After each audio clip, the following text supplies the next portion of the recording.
How's it going, everyone? I'm Landon with LMR.com, and in this video, we are going to be installing Roush's Phase 1 to Phase 2 Supercharger upgrade kit onto our 2018 Mustang GT.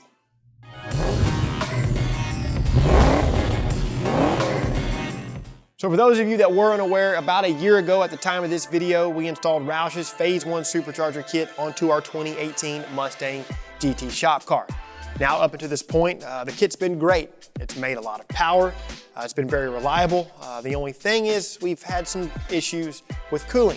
And Roush took note of that and developed their Phase 2 kit. Now, what their Phase 2 kit is going to give you is a low temp radiator, or what we commonly refer to as a heat exchanger, and of course a recalibration to take advantage of that additional cooling. The Phase 2 upgrade kit is rated at 750 horsepower and 670 foot-pounds of torque at the flywheel. So the individual results of the rear wheel horsepower, they're gonna vary from car to car. With those power ratings, you can expect an additional 50 horsepower and 60 foot-pounds of torque at the flywheel when comparing it to the baseline numbers of the Phase 1 kit. The Phase 2 kit is designed to fit 2018 to 2020 Mustangs equipped with either the 6-speed MT82 or the 10-speed 10R80 automatic transmission. The Roush engineers developed the calibration to run on a minimum of 91 octane fuel or higher, and this kit is 50 state legal. Other than some basic hand tools to install the heat exchanger or lower temp radiator, you will need access to a laptop, an internet connection, and an SAE J2534 pass-through device to flash the PCM. Now, most of you aren't going to have that pass-through device, so the easiest way to get your PCM flashed with the Roush calibration is just to reach out to your local Roush certified dealer. Other than all that good information, we're gonna go ahead and get the heat exchanger installed and get our PCM flashed. To get started, support the car via a lift or get it as high and as safe as you can if you're going to be working off of jack stands. Underneath the car, remove the 8 large push pins at the rear of the lower closeout panel.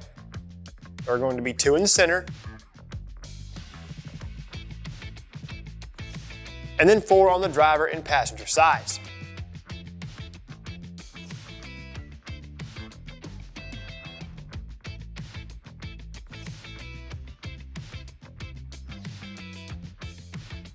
Loosen and remove all of the 7mm screws.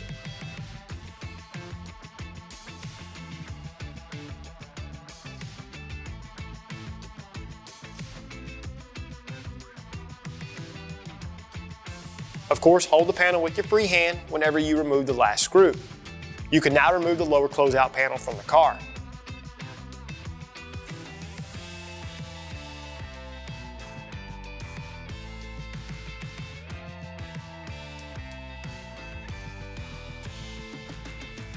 Loosen and remove the 2 10mm bolts that secure the heat exchanger to the lower brackets. Loosen and remove the 4 10mm bolts that secure the spanner bar to the K-member.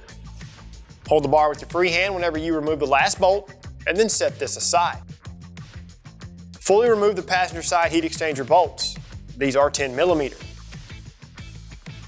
For now, loosen the driver's side hardware. Unclip the passenger side connection, but don't fully remove it just yet. Position a piece of cardboard behind the heat exchanger. This will help deflect and direct the coolant towards the drain pan. Place the drain pan underneath this area and then fully remove the passenger side hose. Leave the drain pan where it is and remove the driver's side hose from the heat exchanger. Because of the way the heat exchanger is engineered, the coolant will flow from the passenger side fitting.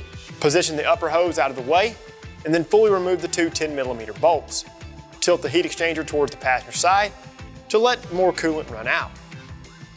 Now you can fully remove the heat exchanger from the car.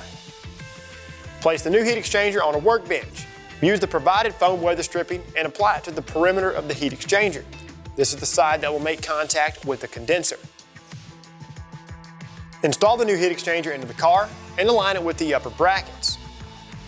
Loosely install all 4 of the previously removed bolts and then fully tighten.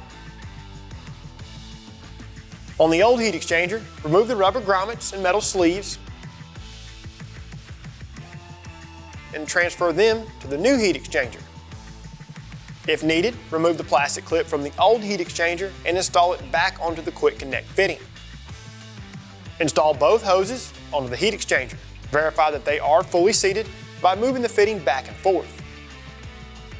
Before reinstalling the spanner bar, loosen and remove the 2 13mm bolts that secure the lower brackets. Position the provided lower brackets behind the rubber grommets and loosely tighten one of the previously removed bolts. Do this for the other bracket. Position the spanner bar into place and loosely tighten the previously removed bolts. Install the 13mm bolts and fully tighten. Go ahead and tighten down the heat exchanger to the lower bracket bolts, followed by the spanner bar bolts. Now you can remove the cap from the reservoir and then fill the reservoir with coolant. Since the new heat exchanger is larger than the previous one, you will need to add just a little bit more coolant to the system. If it helps, power on the car without starting the engine and allow the pump to circulate the coolant. Per the Roush instructions, the coolant should be approximately 1 inch below the top of the cap.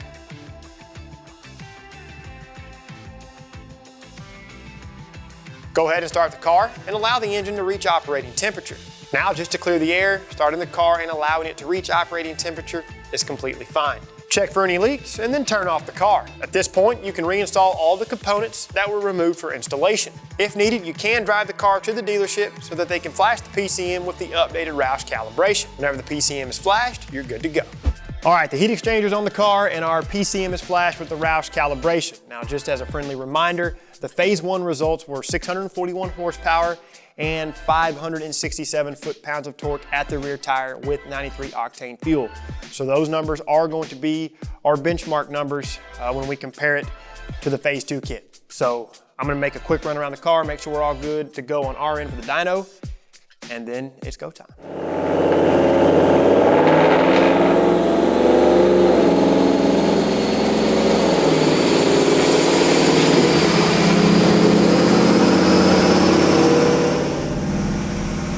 Alrighty, let's make some power.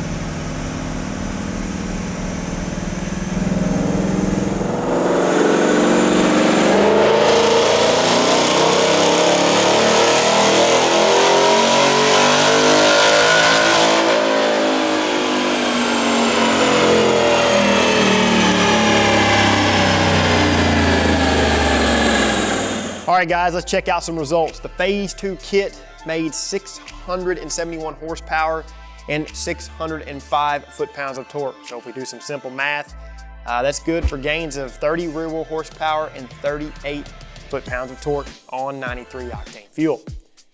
So for any of you rocking the Phase 1 Supercharger upgrade kit from Roush, definitely consider this Phase 2 kit. The power it adds obviously is a perk, but more importantly, you get that low temp radiator or heat exchanger to help with those IET2 temperatures, which are also referred to as your charge temp at the Supercharger. If you like this video, feel free to give us a thumbs up. As always, subscribe to our YouTube channel if you haven't done so already, and turn on notifications. That way you're notified every time we release new content. While you're at it, check out our other videos, and of course, for all things S550 Mustang, keep it right here with the real enthusiast, LMR.com.